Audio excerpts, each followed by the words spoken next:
Buen día, mi nombre es Jana Belén Rodríguez Pérez y hoy decidí hablar sobre la embriología del aparato digestivo para dar una vista más amplia de los órganos que participan en él. El origen embriológico de este aparato va a empezar todo a los 14 días de gestación, cuando el embrión tiene forma de disco embrionario y este va a estar formado por la cavidad amniótica, el amnios, la placa neuronal del disco embrionario, el saco vitilino y las latoides. Como consecuencia del plegamiento cefalocaudal y lateral del embrión, una porción del saco vitrino se incorpora a este para formar el intestino primitivo. Y bueno, con esto pasamos a hablar de las divisiones del tubo digestivo. El intestino primitivo para su estudio va a estar dividido en 4 partes, que es el intestino faríngeo, el intestino anterior, el medio y el intestino posterior. Antes de describir a qué da origen estos intestinos, es importante conocer que el tubo intestinal se halla suspendido de la pared corporal por medio de los mesenterios. Estos mesenterios son capas dobles de peritoneo que envuelven a un órgano, y si lo conectan con la pared del cuerpo se dice que estos órganos son intraperitoneales, mientras que los que se encuentran descansando en la pared corporal posterior están recubiertos por peritoneo. En su superficie anterior se les considera retroperitoneales. Un ejemplo de estos son como intraperitoneales es el estómago y como retroperitoneal a los riñones. Hacia la quinta semana se forma el mesenterio dorsal y el ventral. El mesenterio dorsal es el más desarrollado y se extiende desde el extremo inferior del esófago hasta la región cloacal del intestino. En la región del estómago recibe el nombre de mesogastrio dorsal, en la región del duodeno se le denomina como mesoduodeno dorsal, en la región del colon como mesocolon dorsal y en las sayas yeyunales e ileales el mesenterio propiamente dicho. Por otro lado, el mesenterio ventral deriva del septus transversum y existe solamente en la región de la parte terminal del esófago, el estómago y la porción superior del duodeno. Cuando el hígado crece dentro del mesenquima del septus transverso, el mesenterio ventral se divide en omento o pepineto menor y el ligamento falciforme. Volviendo con los intestinos, el intestino interior va a dar origen al esófago, el estómago, el duodeno, el hígado, la vesícula biliar y el páncreas. Para esta parte comenzaremos con el esófago. Cuando el embrión tiene 4 semanas, aparece un ventrículo respiratorio, el cual se separa poco a poco en porción dorsal del intestino anterior por medio del tabique traqueoesofágico, de tal manera que el intestino anterior ha dividido en la porción ventral como primordio respiratorio y la porción dorsal como esófago. En el estómago, en la semana 4, va a aparecer una dilatación fusiforme del intestino anterior, que durante la siguiente semana se va a modificar establecientemente tanto su aspecto como su posición.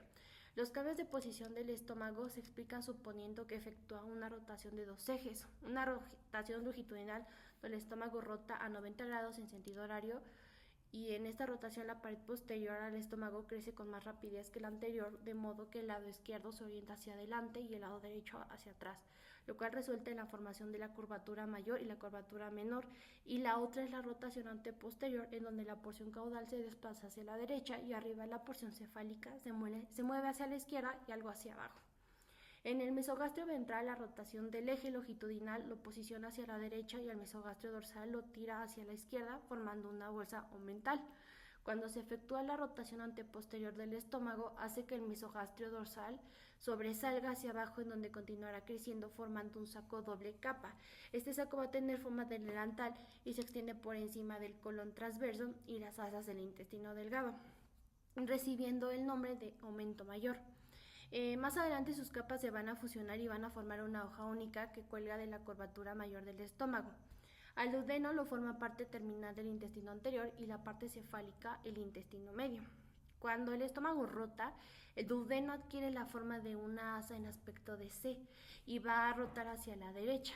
Esta rotación, junto con el crecimiento rápido de la cabeza del páncreas, va a desplazar este duodeno desde su posición inicial en la línea media hacia el lado derecho de la cavidad abdominal. Para la formación del hígado y la vesícula biliar, a la mitad de la tercera semana aparece una prominencia de epitelio y diferencio en el extremo distal del intestino anterior, denominada yema hepática. Esta yema va a estar formada por células rápida.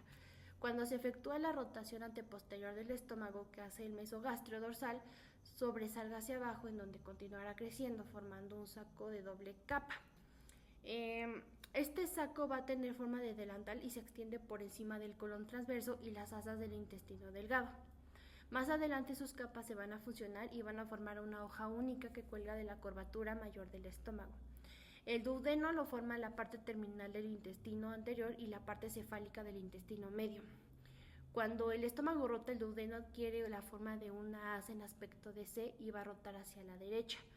Esta rotación, junto con el crecimiento rápido de la cabeza del páncreas, va a desplazar este duodeno desde su posición inicial en la línea media hacia el lado derecho de la cavidad abdominal.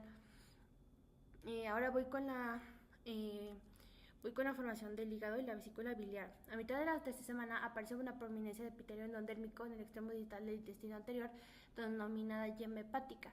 Esta yema va a estar formada por células en rápida proliferación que van a penetrar en el septum transverso. Mientras estas células siguen introduciéndose, la comunicación entre la yema hepática y el intestino anterior se estrechan formando el conducto colédoco.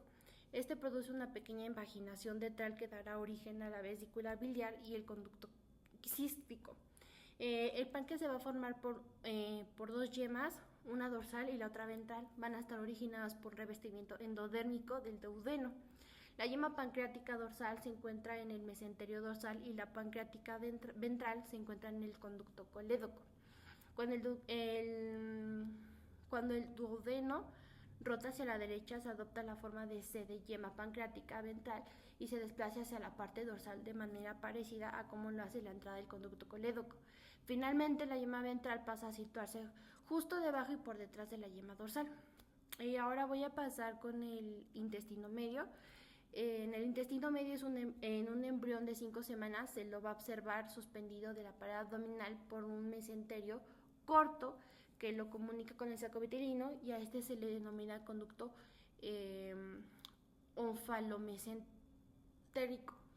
En el adulto comienza distal la desembocadura del conducto colédoco en el duodeno y la finaliza en la unión de 2 tercios proximales del colon transverso con el tercio distal. El desarrollo del intestino medio se caracteriza por la rápida elongación de su intestino y su mesenterio, lo que termina formando asa intestinal primitiva. El asa va a tener 2 ramas, una rama cefálica y una rama caudal. El rápido crecimiento y la expansión del hígado en la sexta semana hacen que la cavidad abdominal se vuelva de forma transitoria demasiado pequeña para contener todas esas asas intestinales, produciendo así que estas entren en una cavidad extraembrionaria a través del cordón umbilical. A esto se le conoce como hernia umbilical fisiológica. Coincidiendo con el crecimiento en longitud del asa intestinal primitiva, va a experimentar una rotación sobre un eje formado por la arteria mesentérica superior. Durante la 10ª semana, las asas intestinales herniadas comienzan a volver a la cavidad abdominal, la posición maximal del yeyuno. Es la primera parte que vuelve y se sitúa al lado izquierdo, y las asas que vuelven más tarde se sitúan normalmente y más a la derecha. La última parte del intestino que regresa a la cavidad abdominal de esta asa intestinal primitiva es la yema cecal, que es una pequeña dilatación crónica de la rama caudal de la asa intestinal primaria, y por último el intestino posterior, el cual va a dar origen al tercio distal del colon transverso, al colon descendiente, al colon sigmoide, al recto y la parte superior del conducto anal. La porción terminal del intestino posterior entra en la región posterior de la cloaca y va a formar el conducto anorrectal primitivo, mientras que en el alanatoides entra en la región anterior formando el seno urogenital primitivo.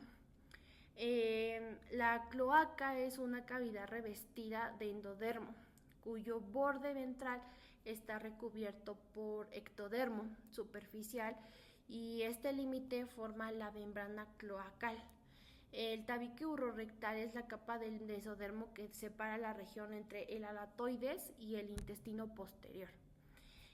A medida que el embrión crece, el plegamiento caudal continúa y la punta del tabique urorectal se va a situar cerca de la membrana cloacal. Y al final de la 7ª semana, la membrana cloacal se rompe y crea una abertura anal para el intestino posterior y una abertura ventral para el seno urogenital. Entre estos 2 orificios, la punta del tabique urorectal terminan formando el cuerpo perineal, y formando así el sistema digestivo embrionario.